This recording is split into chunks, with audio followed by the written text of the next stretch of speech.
Hi, I'm Roger and welcome back to the Tractor Tech channel.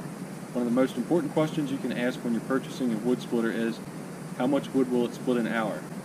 It seems like the magical number is a cord per hour. There are several different variables that affect the output of a wood splitter. There are three main groups that I've defined that I want to talk about. First is the wood itself, then the operator, then last how the splitter is equipped. So the first thing I want to talk about is wood. Some species of wood split real easy, others split real hard. Then there's some that are stringy, so when you split through them there's still fibers of wood holding the splits together, and you may have to resplit them, or you can grab up a hatchet quickly and finish splitting the wood. Something like white oak is real stringy. Then there's woods like elm that are very hard to split. Something like poplar is real easy to split. All these are going to affect how much wood you can split per hour with your wood splitter. The next thing is the diameter of the wood. Small diameter wood is easy to pick up and carry to the wood splitter, but small rounds take a lot to mount up to a cord.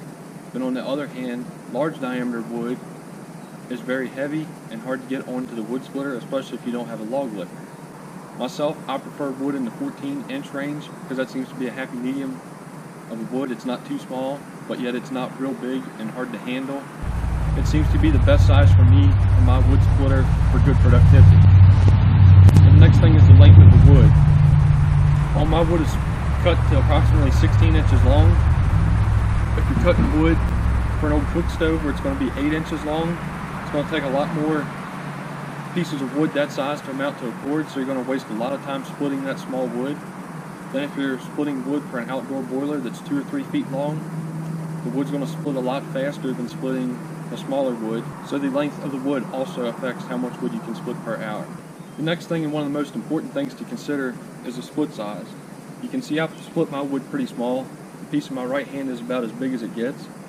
I see some people leaving their wood bigger than these two pieces here combined, and somebody that leaves their wood in big splits is going to be able to split faster than somebody like me that splits my wood down smaller. The final thing that I want to talk about that has to deal with the wood itself is the moisture content of the wood. Most of your wood is going to split easier when it is green or wet. So you see a little bit of faster cycle times with green wood. So the next group of variables I want to talk about all have to do with the operator or operators of the splitter. Some people, when they're splitting wood, just do it real leisurely. They might even be sitting down when they're doing it. Take their good old time after the piece is split, getting it off the splitter, getting the next piece on there.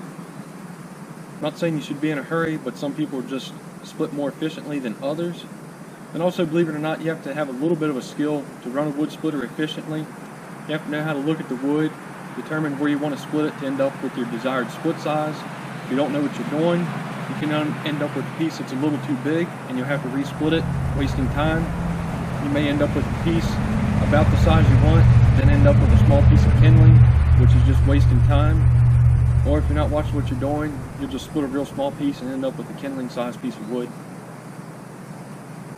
But a good operator knows how to look at the wood, where to lay it up against the wedge to get the desired split size.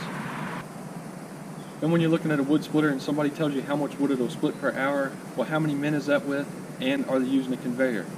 When you have a wood splitter like this that splits real fast, you're going to have two problems with it. The first problem is going to be keeping the wood to the splitter. So to do it efficiently, you're going to need a helper. Then the next problem you're going to have after you can keep the wood to the splitter is keeping the wood away from the splitter. So you're either going to need another helper to keep wood away from the splitter, or the best thing is to have a conveyor so you're not paying somebody to help you stand there and throw wood away from your splitter.